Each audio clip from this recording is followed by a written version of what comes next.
we're going to talk about a topic that is near and dear to my heart, and that is HK MP5 clones. A decade ago, the HK MP5 was the very first machine gun I ever shot, and I have been in love ever since. I have quite a few of these guns, but today we're going to look at my latest acquisition, and that is the Zenith Z5P. I picked this gun up from AtlanticFirearms.com, shipped it to my local FFL, had it within 2 days, and took it home. Today was the first day at the range. We put 200 rounds through the gun, both suppressed and unsuppressed. You'll see that in the shooting video later. And the gun had 0 malfunctions. We used the all 3 magazines that came with the gun. All 3 magazines ran perfectly. If you have been in the HK clone game long enough, you know that some of the older American-made clones, you could not say that. Getting them to run 100% reliably was some voodoo that very few people were capable of doing consistently. With this gun, I expect no problems. The magazine locks up extremely tight in the mag well. There's no wiggle in the paddle mag release. You know, the fit and finish of this gun is awesome. It's as close as you're going to get to a real HK. I guess with the exception of the SP5Ks that HK is finally selling to civilians, but if you want a full-size gun, I think this is as close as you're going to get.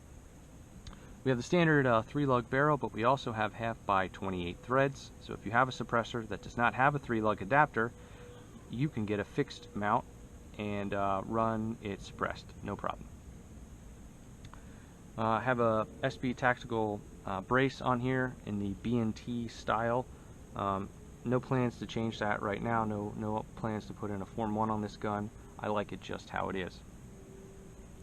For the review today, I just slapped on an American-made B&T style mount and an extra primary arms red dot that I had lying around. That probably won't be the final optics combo on the gun, but it's what I had lying around today, so that's what we put on the gun. It is the standard HK trigger. You know, they're not the best triggers. There's a lot of mush in them. They don't break super clean.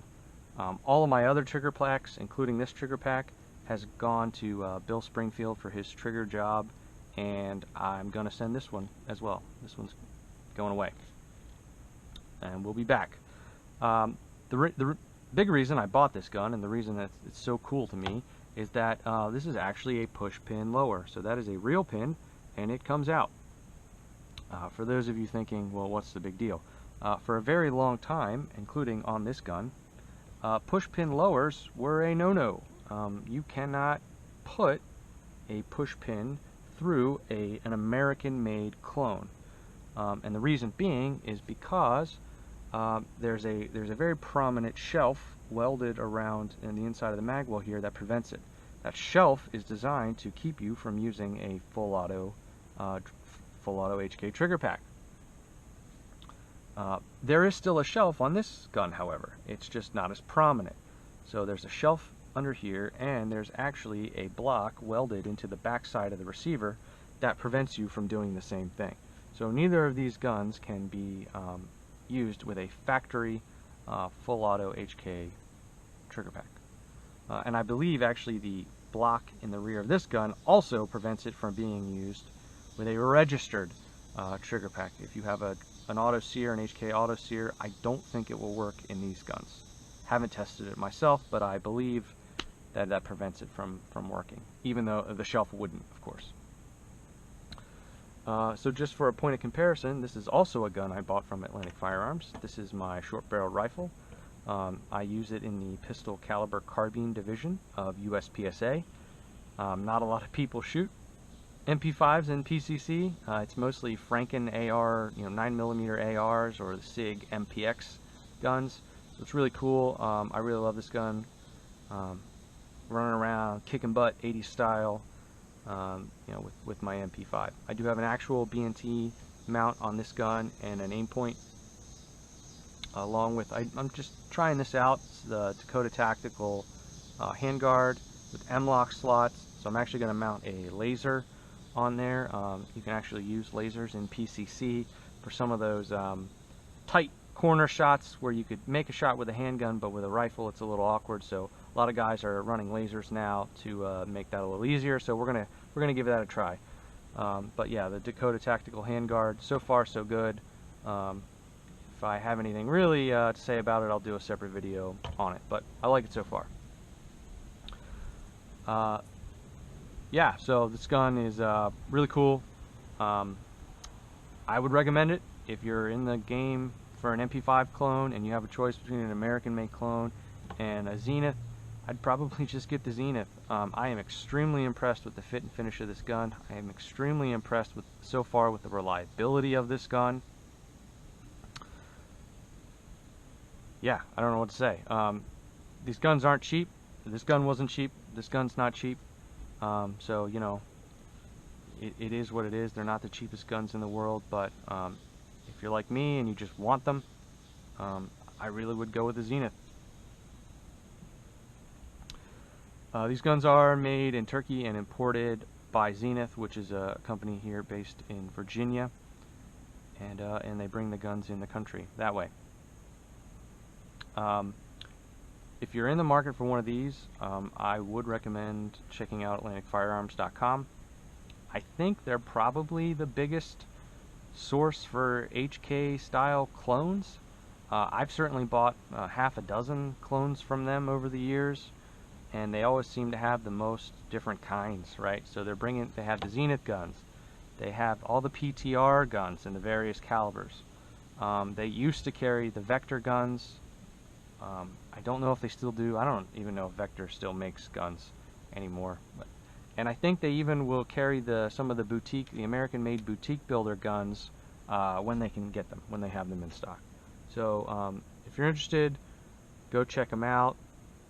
I'm going to roll in some shooting footage right after this. So if you want to actually see this gun in action, just keep watching. Thanks. First shots with the Zenith Z5-P.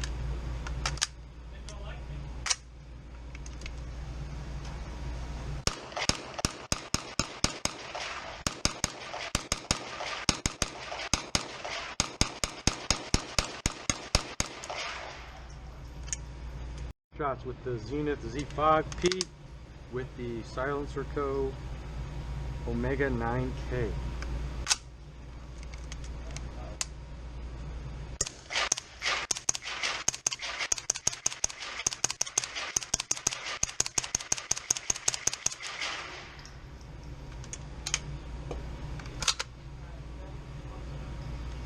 Ran all 30 rounds just fine, using the magazines that they and not too much gas.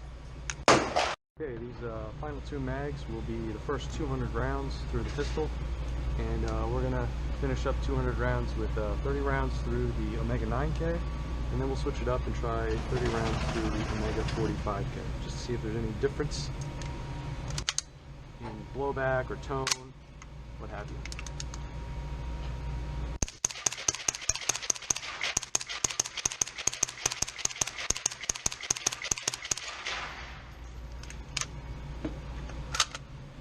Well, no failures there. It's going to be pretty hot.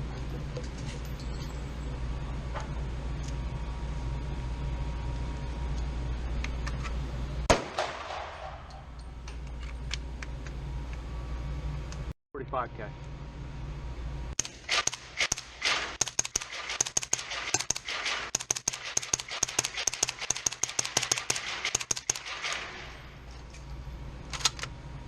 Lot less gas, gas and blowback, and sounded pretty good. So that's 200 rounds through the gun, absolutely zero failures of any kind, which if you've been in the clone game for a while, you know, American clones, they fail sometimes. It's mostly mag issue, mag well issue, but it happens. No issues here today. So, so far so good with the Zenith.